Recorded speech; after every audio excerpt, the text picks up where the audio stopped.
G'day guys, how you going? Hope you're well. Hope you had a good weekend. This is going to be like a mini review before I do the votes. Quick turnaround. We've got Essendon, last game of the year on Thursday.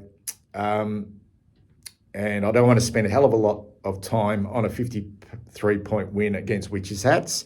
But there is a but there. I've been really cynical about the football club in the change of messaging. Once it was no longer a possibility of us playing finals football. The club certainly wanted to invest in youth, and that was reflected in the way it was being promoted to us through the baby blues and all that type of stuff. And I was calling it hoodwinked, gaslighting, which it kind of is, I think, because clubs got to sell. Like they've got to keep the fans on board. They've got to sell hope. But to their credit, I must admit, to their credit, they always said, through Michael Voss, and give credit to the coach here, whether he's going to be the man to take us forward into the future beyond 2026, who knows? Who knows? But to his credit, he's been able to keep this group, keep them in the season, and to go there on Saturday, and I didn't enjoy the 53-point win against Witches Hats. I didn't. I just thought, nah. When I left, I just thought, shit, we've still got I don't know, this group that we've got, even with the players out, it's not good enough, this list, to win a grand final. It's just not. Regardless of all the assistant coaches we bring in, there's going to have to be some, how significant changes, I'm not quite sure, but I didn't walk away thinking there's still a lot to work with this group. There's obviously a lot to work with it, but you know what I mean? Like I just Port were that bad that I just could not at all. But what I all get carried away with that, like hearing things like, oh, it's just clicked, like, fuck, everything's just clicked. Where was all this at the start of the year? I didn't think that. I just don't think this list is good enough. But when the better players on our list play well, which they did on Saturday, and they were good. All those experienced players were good. We can beat up on some pretty ordinary opposition, which we did. And when our really good players play really well, we can push better opposition as well. So that's where I see it. But we have been able to finish the season off strongly. And what that means moving into the off-season and into 2026, I don't know. But the spirit can't be questioned. It can't be questioned at all, because the players looked like they wanted to be out there. They looked genuinely happy. It wasn't fabricated. It wasn't a fake. I kind of liked what I saw from that perspective. So I'm going to leave it at that, and we'll do the votes, because we've got the penultimate round completed. We've now got the final round coming up. So let's look at the way Spencer and the coaches' votes aren't out. So let's have a look at how Spencer and I voted. And as I said, I'll put the My Blue Heaven votes up first, guys. The 5, 4, 3, 2, and 1. And we were both at the game together on the weekend. And this performance, really, a few little cameos from the younger players. I actually thought Cooper Lord's first half was exceptional, particularly his ball use. It was unfortunate to see him go off the ground. In fact, I didn't know what happened to him. So that's disappointing. He won't play in the last game of the season with concussion. But he was good. But this was off the back of exceptional performance by our more experienced players. Tom De Koning, probably unlucky, drifted out of the game a little bit, but he was superb early in the game. Can't go past Harry Mackay's best on the ground. I gave him 5, but geez, I probably could have kicked 10 on Alia. He was on half a leg. And the pressure from Port Adelaide, oh my God, how bad they were. How bad was their pressure?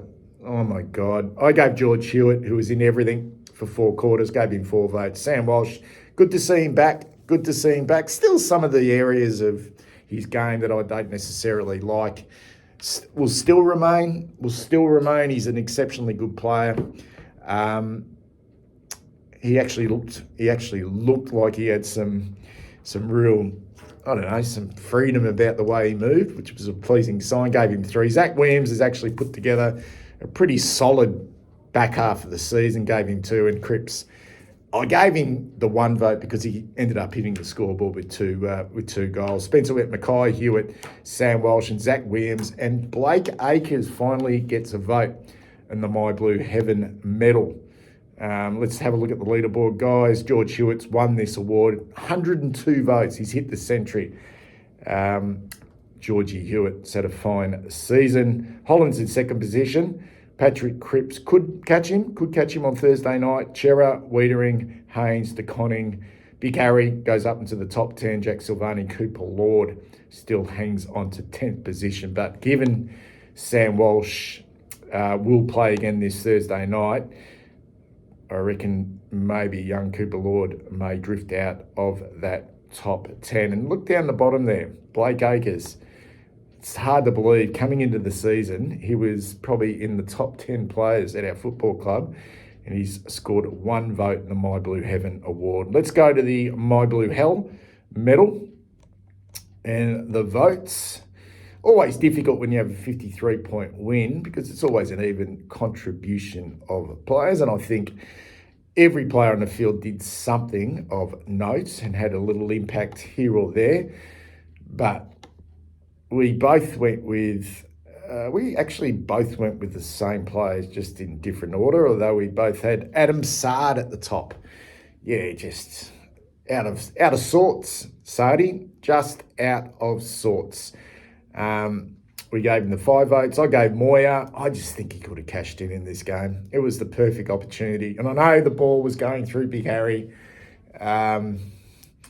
I just thought it would have been a great opportunity for Ashton Moya to cash in on a performance which we really dominated. But he had a quiet game, took a nice mark early and kicked a goal. Lockie Fogarty, just kind of ineffective again. I know he had 13 or 14 touches, but not to be able to hit the scoreboard in a game which we dominated. Same with Jesse. There was a lot of plaudits around Jesse Motlop's pressure in this game, and he was zipping in and out, which was okay as well. But yeah, I just think when you have Frankie Evans and Flynn Young, who played on a wing, hit the scoreboard, and you've got Jesse Motlop and Lockie Fogarty, who were both small forwards, not hit the scoreboard, I chucked them in for a vote. And Jacob Wiedering's, geez, his form's been up and down this year. It was out of him or Lewis Young to get the 1 vote, but I gave it to Jacob Wiedering. Spencer went Sard, Motlop, Wiedering, Ashton Moya, and Lockie Fogarty in. And the Jesse Motlop can't be beaten for the My Blue Hell medal. Even if Fogarty gets the maximum votes next week, Jesse cannot be beaten. He has played 22 games this year, but he's on 64, Fogarty 51, Akers 47, Willwatt 40, Curnow and Jacob Wiedering now goes up into 6th position, and Adam Sard goes up into 7th position on 36 votes. Guys, so that's the My Blue Hell medal. Maybe, just maybe, I will come back over the next day or two to do a bit of a preview of our last game of the year, which won't be the last game of the year for Essendon because they're going to be playing the Gold Coast Suns a few days later or a week later. But yeah, maybe I'll do a little bit of a preview of that game over the next couple of days. Anyway, take care. Speak soon.